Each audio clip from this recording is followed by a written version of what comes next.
Dozens of members of ruling Saudi royal family, as many as 150, have been infected with coronavirus in recent weeks. Saudi Prince Faisal bin Bandar bin Abdul Aziz Al Saud, the governor of capital Riyadh, who is in his 70s, which cited the hospital communications and sources familiar with the family, is in intensive care after contracting the virus. King Salman and Crown Prince Mohammed bin Salman have retreated into isolation to avoid the outbreak. Doctors at an elite hospital that treat royals are preparing 500 more beds for an expected influx of patients.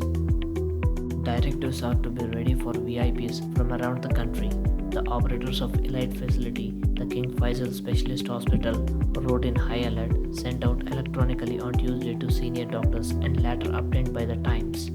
"We don't know how many cases we will get, but high alert," said the message, which instructed all chronic patients to be moved out as soon as possible, and only top urgent cases will be accepted, according to the newspaper.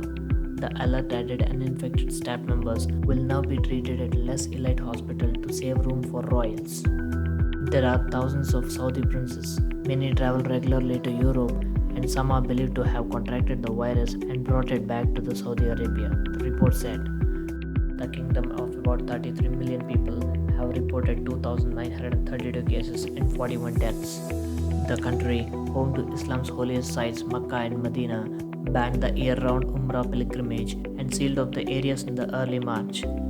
Travel in and out of the country, as well as between provinces, has since been largely restricted, and 4 governorates and 5 major cities have been placed under 24-hour lockdown. Authorities have yet to be announced whether they will proceed with this year's Hajj, scheduled for the end of July.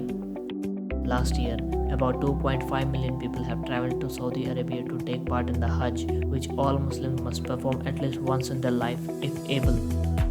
So far, mostly members of the lower branches of the royal family have been infected, a source familiar with the situation told the Times. The vast majority of the cases in the country have been in migrant labor camps and slums around Mecca and Medina. But as the outbreak of the country spreads, Salman, the 84-year-old king, scheduled himself on the island palace, while the crown prince have moved to remote site on the Red Sea coast. A Saudi health minister on Tuesday warned the outbreak in the country may only be beginning. Within the next few weeks, studies predict the number of infections will range from a minimum of 10,000 to maximum of 2 lakhs. The Saudi royal family is estimated to have about 15,000 members. Thanks for watching. Make sure to give us a like, and also don't forget to subscribe. And not just subscribe, ring the bell so that you don't miss any video from our channel.